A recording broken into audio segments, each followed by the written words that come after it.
पढ़ेंगे फैक्टराइजेशन, है ना, जो क्लास 8 एनसीईआरटी के कुछ क्वेश्चन हमने ले रखा है। पहले एक्सरसाइज का है, इसमें फर्स्ट क्वेश्चन देखेंगे क्या है, find the common factor of the given term. यहाँ फर्स्ट क्वेश्चन है 12x 36, इसके कॉमन फैक्टर लिखते हैं। तो करेंगे कैसे हम लोग, देखो प्राइम फैक्टराइजेशन हम लोगों ने पढ़ा हुआ है, स्क्वायर एंड स्क्वायर रूट में कि किसी भी नंबर का प्राइम फैक्टर कैसे करते हैं। तो जितने भी टर्म्स रहेंगे सबका हम प्राइम फैक्टराइजेशन करेंगे। जैसे देखो 12x है, तो 12x को क्या लिखोगे, 2 2 ज़ा 4, 4 3 ज़ा 12, x है बच्चों तो इंटू x हो जाएगा। 36 है, 36 को क्या करोगे, 2 इंटू 2, 2 2 ज़ा 4, 4 3 ज़ा 12, 12 3 ज़ा 36। कोई कांस्टेंट टर्म नहीं है, नहीं है, ओके। अब इसके कॉमन टर्म्स लिखने हैं हमें, तो कॉमन टर्म्स कैसे लिखेंगे, देखो जो दोनों में ही कॉमन होगा, ये सारे टर्म्स हमारे क्या हो रहे हैं, कॉमन हो रहे हैं। तो 2 इंटू 2 इंटू 3, 2 2 ज़ा 4, 4 3 ज़ा 12, क्लियर है। तो ये हमारा हो गया कॉमन टर्म दोनों में, 12x और 36 में, क्लियर है। नेक्स्ट करेंगे, नेक्स्ट क्वेश्चन, क्वेश्चन नंबर 2 है हमारा 2y। तो 2y का प्राइम फैक्टर करोगे क्या होगा, 2 इंटू y। 22xy है, इसको क्या करोगे, 2 इंटू 11, 2 इंटू 11 22 हो जाएगा। x है, x होगा, y है, y करेंगे। अब इसमें कॉमन देखेंगे, तो इसमें कॉमन क्या होगा, तो लिखेंगे कॉमन टर्म, देखो 2 कॉमन हो रहा है और ये हमारा कांस्टेंट टर्म y है, तो हमारा 2y हो जाएगा कॉमन फैक्टर, क्लियर है। क्वेश्चन नंबर 3 देखेंगे अब, देखो क्वेश्चन नंबर 3 क्या है, 14 pq है, तो इसको प्राइम फैक्टर करोगे, 14 को क्या लिख सकते हो, 2 इंटू 7, pq है तो p इंटू q हो गया बच्चों। अब क्या है 28 p स्क्वायर q स्क्वायर, तो क्या करेंगे 28 को कह सकते हैं 2 2 ज़ा 4, 4 7 ज़ा 28, p स्क्वायर है तो क्या लिखोगे p into p, q square है तो q इंटू। अब इनके कॉमन टर्म्स लिखने हैं, कॉमन फैक्टर इसका, तो क्या होगा, जो दोनों में ही कॉमन होगा, तो 2 ये हो गया हमारा, और देखो ये 7 यहाँ से कॉमन हो रहा है, और ये p वाले टर्म कॉमन हो रहे हैं, और ये q वाले टर्म कॉमन हो रहे हैं, ओके। तो क्या मिला 2 7 pq, 2 into 7 p into q, यानी कितना हो गया, 2 7 ज़ा 14, 14 pq, ये तुम्हारा आंसर हो गया। क्वेश्चन नंबर 4 देखेंगे, तो इसमें क्या है 2x, तो 2 इंटू एक्स हो जाएगा बच्चों। सेकेंड टर्म क्या दिया है 3x स्क्वायर, तो 3 इंटू एक्स स्क्वायर को क्या लिखोगे, x इंटू एक्स। 4 को क्या लिखोगे, 2 इंटू 2। अब इसमें देखेंगे हमारा कॉमन टर्म क्या है, तो देखो 2 तो इसमें है और थर्ड टर्म में है, बट सेकेंड टर्म में नहीं है, तो 2 तो नहीं होगा, 3 नहीं, x देखो ये 2 टर्म्स में तो है लेकिन थर्ड टर्म में नहीं है, इसका मतलब वो भी नहीं होगा। तो सब में 1 देखो कॉमन होगा ही होगा, तो यहाँ पर हमारा कॉमन टर्म क्या हो जाएगा, 1 common factor, clear. Question number 5 देखेंगे, तो हमारा क्या है क्वेश्चन नंबर 5, 6abc, 6 का प्राइम फैक्टर करोगे 2 into 3 abc, a into b into c, ठीक है। अब देखो सेकेंड टर्म है 24 ab स्क्वायर, 24 को क्या लिखेंगे बच्चों, 2 2 ज़ा 4, 4 2 ज़ा 8, 8 3 ज़ा 24, a है, a लिखेंगे, b कितने टाइम्स है, 2 टाइम्स है, तो b इंटू b हो जाएगा। Third term 12 a square b, 12 को लिखेंगे 2 2 ज़ा 4, 4 3 ज़ा 12, a हमारा है 2 टाइम्स होगा यहाँ पर, b लिख देंगे। अब इसका कॉमन फैक्टर निकालेंगे, कॉमन फैक्टर क्या हो जाएगा, देखो सब में पूरे में जो कॉमन टर्म होंगे, जो तीनों में कॉमन होने चाहिए, तो यहाँ से 2 होगा, ये देखो 3, ये 3 भी कॉमन हो रहा है, तो 3 हो जाएगा। ये 2 तो 2 में कॉमन है लेकिन थर्ड में नहीं है, तो इसलिए नहीं होगा। a देखो a भी हो रहा है कॉमन, b भी कॉमन हो रहा है, बट c नहीं हो रहा है, तो हो जाएगा 2 3 ज़ा 6 ab, ठीक है। 16x क्यूब, क्वेश्चन नंबर 6 है, इसका प्राइम फैक्टर करो 16 का, तो 2 2 ज़ा 4, 4 2 ज़ा 8, 8 2 ज़ा 16, एक्स क्यूब है यानी 3 टाइम्स एक्स इंटू एक्स हो जाएगा। नेक्स्ट सेकंड टर्म बच्चों माइनस 4x स्क्वायर, माइनस को माइनस लिख दो, 4 का मतलब क्या हुआ 2 इंटू 2 4x स्क्वायर यानी x इंटू एक्स। 32x है थर्ड टर्म, 32 को क्या लिखेंगे 2 2 जा 4 4 2 जा 8 8 2 जा 16 16 2 जा 32, x है तो x करेंगे। अब इसमें कॉमन फैक्टर निकालेंगे। कॉमन फैक्टर के लिए बताइए कितनी बार बताया मैंने कि हम लोग जो तीनों टर्म में क्या होगा हमारा कॉमन होगा, मतलब जितने भी टर्म रहेंगे उसमें जो कॉमन होंगे तीनों ही टर्म में, तो ये 2 हो गया। यहाँ से देखो एक 2 और कॉमन हो रहा है इंटू 2 होगा। अब देखो ये 2 टर्म्स तो इसमें है, बाकी सेकेंड टर्म में ये 2 नहीं है इसलिए ये नहीं होगा। x की बात करते हैं तो एक x यहाँ यहाँ और यहाँ केवल इतना ही होगा, क्योंकि बाकी के x तो ये सेकंड टर्म में मिलेंगे लेकिन थर्ड टर्म में नहीं होगा, इसीलिए केवल एक x ही कॉमन होगा। 2 2 जा 4x हो गया, ये हमारा हो गया आंसर। अब देखते हैं क्वेश्चन नंबर 6 के बाद क्वेश्चन नंबर 7 पे आते हैं। क्वेश्चन नंबर 7 देखो क्या है 10p³। 10 का प्राइम फैक्टर 2 5 जा 10 p इंटू क्यू, 20qr 2 2 जा 4 4 5 जा 20 q इंटू r। 30rp 30 को क्या लिखेंगे 2 3 जा 6 6 5 जा 30 r इंटू p। अब इनका हम लोग ले लेंगे क्या कॉमन फैक्टर। कॉमन फैक्टर लेंगे बच्चों तो क्या मिल जाएगा हमें, दोनों तीनों में देखो 2 कॉमन हो रहा है और 5 ये 5 हो जाएगा। बाकी pqr में देखें तो p देखो इन दोनों में बस इट में नहीं है, इसमें q देखो 2 में है बट थर्ड में नहीं है, r क्यों 2 में फर्स्ट वाले में नहीं है, इसलिए हमारा कॉमन फैक्टर क्या होगा केवल और केवल 10 होगा। क्वेश्चन नंबर 7 भी कंप्लीट। अब हम लोग देखेंगे question number 8। Square y cube, 3 को 3 लिखोगे x square x into x हो जाएगा, y cube y into y into y. 10 x cube y square 2 5 जा 10 x into x y into y 6 x square y square z। 6 को 3 into 2 लिखेंगे x into x, y को y into y और z। अब common factor निकालना है तो common factor निकालने के लिए क्या करेंगे, जो सब में कॉमन होगा तो 3 देखो 2 टर्म्स में तो है बट सेकेंड टर्म में नहीं है, 2 नहीं कॉमन है, 5 नहीं है, x की बात करेंगे तो ये देखो x तीनों ही टर्म में है तो एक x तो हो जाएगा। बाकी दूसरा x भी देखो ये भी तीनों टर्म में है तो ये भी होगा।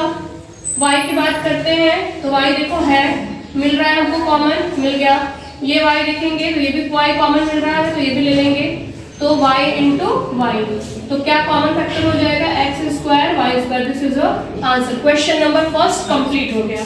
अब करेंगे हम लोग क्वेश्चन नंबर 2। फैक्टराइज करना है। क्वेश्चन नंबर फर्स्ट है 7x माइनस 42। इसको कैसे ब्रेक करेंगे, 7x माइनस 42 को ले सकते हैं 7 इंटू 6, यानी देखो 7 फर्स्ट टर्म में एंड सेकंड टर्म दोनों में कॉमन हो रहा है, 7 कॉमन लेंगे देन x माइनस 6, तो ये हमारा क्या हो गया आंसर।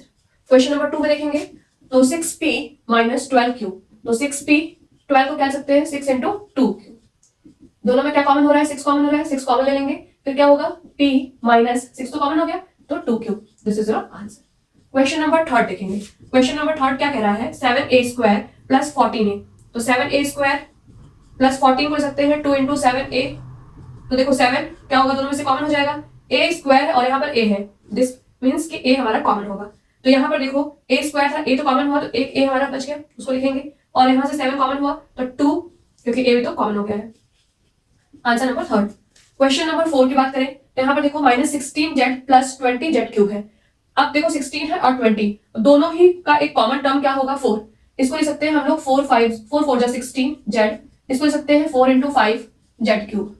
देखो दोनों में ही तुम्हारा क्या होगा 4 कॉमन हो जाएगा, 4 कॉमन ले लो और देखो एक z और यहाँ पर z देखो क्यूब है तो क्या होगा एक z तो कॉमन ही हो जाएगा। अब बचा क्या हमारा देखो माइनस 4z तो पूरा कॉमन हो गया, अब यहाँ से 4 कॉमन है क्या हुआ 5z क्यूब था एक z कॉमन लिया तो क्या हो गया हमारा z square. This is your answer. Question number 5 की बात करते हैं। कह रहा 20l square m plus 30a lm, देखो 20 और 30 दोनों क्या लिख सकते हैं 2 into 10 20 l square m plus 30 को लिख सकते हैं 3 into 10 a into l into m. अब देखो दोनों टर्म से क्या कॉमन है, 10 कॉमन हो रहा है तो 10 कॉमन ले लेंगे। उसके बाद देखो एल यहाँ पर भी है और यहाँ दोनों टर्म में एल है तो एल भी कॉमन हो जाएगा, एम भी दोनों टर्म में है तो एम भी कॉमन हो जाएगा।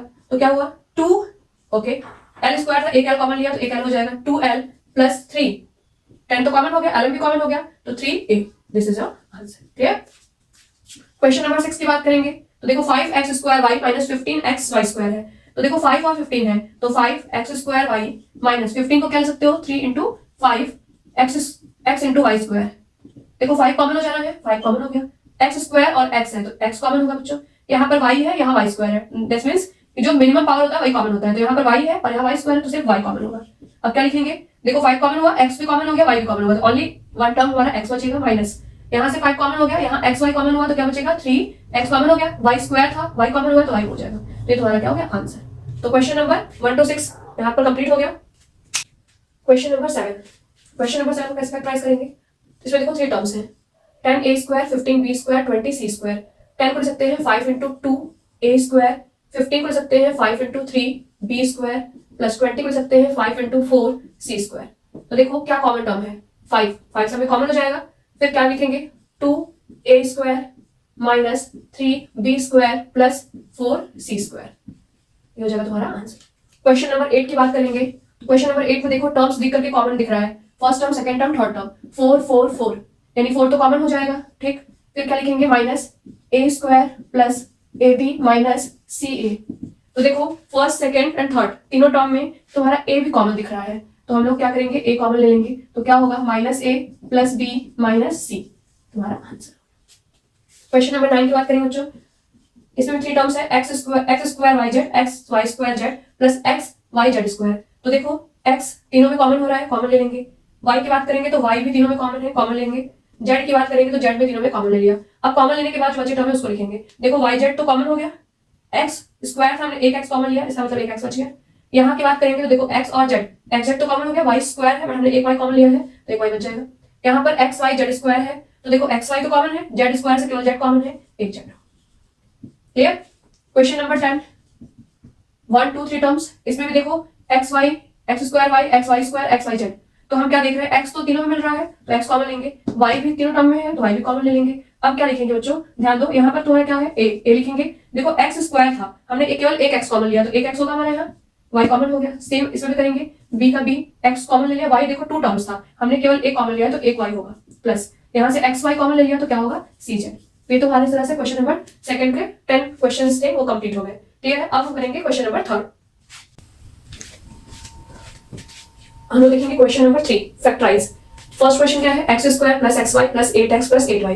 इसको देखो कैसे फैक्टराइज करेंगे, 1 2 3 4 टर्म्स है तो किसी भी दो टर्म्स को एक साथ ले लेंगे और किसी भी दो टर्म्स को एक साथ, हमने फर्स्ट और सेकंड को एक साथ लिया, चाहो तो फर्स्ट और थर्ड सेकंड एंड फोर्थ भी ले सकते हैं। तो देखो x square plus xy plus 8x plus 8y। अब देखो ये दोनों टर्म में से x कॉमन है, x कॉमन ले लिया तो क्या बच गया भाई x प्लस y। क्लियर। इसमें देखो second term first term second term से 8 कॉमन है, x प्लस y। इतना करने के बाद देखेंगे कितने टर्म्स क्रिएट हुए, तो दो टर्म्स हैं 1 और 2। अब इन दोनों टर्म से भी कोई एक ऐसा टर्म है जो दोनों में कॉमन है, वो क्या है x प्लस y, तो x प्लस y को भी हम लोग कॉमन ले लेंगे, क्या बचा x plus 8। This is your answer. अब क्वेश्चन नंबर 2 की बात करेंगे। क्वेश्चन नंबर 2 में क्या हो जाएगा, ध्यान दो इसमें भी सेम काम करेंगे वही, 15xy minus 6x plus 5y minus 2। 15 को क्या ले सकते हो 3 इंटू 5, 3 इंटू 5, 6 को 3 इंटू 2, तो देखो 3 कॉमन हो रहा है, 3 और x कॉमन हो जाएगा तो क्या लिखेंगे 3x कॉमन हो गया। अब देखो जब 3 और x कॉमन लिया तो क्या बच गया बच्चों 5 और y, यानी कि 5y माइनस, अब 3 2 जा 6 होता है, x कॉमन ही ले लिया है तो 5y plus 2, 5y minus 2 and second term में 5y माइनस 2। क्लियर। अब देखेंगे कि ये जो दो टर्म्स है इसमें से क्या कॉमन है, तो देखो 5y माइनस 2 कॉमन हो रहा है तो 5y माइनस 2 कॉमन लिया, रिमाइंड क्या बचा 3x प्लस 1, क्योंकि जब पूरा कॉमन लिया तो इसके प्लेस पे क्या होगा 1। क्वेश्चन नंबर 3 की बात करेंगे तो क्वेश्चन नंबर 3 देखो ax प्लस bx, देखो यहाँ माइनस साइन है तो माइनस साइन के बाद जब ब्रैकेट लगाते हैं तो अंदर का साइन चेंज हो जाता है, होगा ay plus by। Common low ax plus bx तो x कॉमन हो जाएगा, क्या लिखेंगे a प्लस b, यहाँ से y कॉमन लेंगे क्या होगा a प्लस b। अब देखो दोनों ही टर्म से तुम्हारा a प्लस b कॉमन हो रहा है, a प्लस b कॉमन ले लिया हम लोगों ने, अब क्या हमारा हो गया x माइनस y। इस तरह से क्वेश्चन नंबर 3 भी हो गया। क्वेश्चन नंबर 4 की बात करेंगे तो 15 pq plus 15 okay plus 9Q plus 25P। अब इसको हम लोग कैसे सॉल्व करा जाए? तो देखो 15 कॉमन लेंगे इससे और कुछ नहीं होने वाला है, तो इसलिए हम लोग कुछ ऐसा टर्म लेते हैं जिससे कि ये थोड़ी और आसानी से इजीली इसमें कुछ कॉमन दिख जाए। तो हम क्या कर सकते हैं, 15 और 9 को एक साथ कर लेंगे, 15PQ प्लस 9Q, और यहाँ हमारा हो जाएगा 15 प्लस 25P। 15 कर सकते हैं 3 इंटू 5, 9 कर सकते हैं 3 इंटू 3। क्लियर? तो देखो 3 दोनों में कॉमन हो रहा है, 3 कॉमन ले लिया, Q कॉमन था, Q भी कॉमन ले लिया। अब हमारा क्या बचा बच्चों? तो देखो 5P, ओके, 5P के साथ प्लस 3, क्योंकि 3Q कॉमन हुआ है तो 3 3 9 प्लस, यहाँ पे बात करेंगे 15 और 25 में, तो 5 इंटू 3, 5 इंटू 5। तो देखो क्या कॉमन हो रहा है, 5 कॉमन हो रहा है। 5 जब कॉमन हुआ तो 5 3 15, यहाँ पर 3 हो जाएगा प्लस 5 5 25, तो 5P। तो देखो इसको लिख सकते हैं हम लोग, क्या लिख सकते हैं इसको, 3Q एज यूजुअल रहेगा, ये वाला हो गया 5P प्लस 3, यहाँ पर ये 5 है, इसको भी लिख सकते हैं, प्लस में है तो इंटरचेंज कर सकते हैं, 5P प्लस 3 हो जाएगा। देखो दोनों से ही 5P प्लस 3 कॉमन होगा, और नेक्स्ट हमारा होगा 3Q प्लस 5। ये हमारा क्वेश्चन नंबर 4 हो गया। क्वेश्चन नंबर 5 आप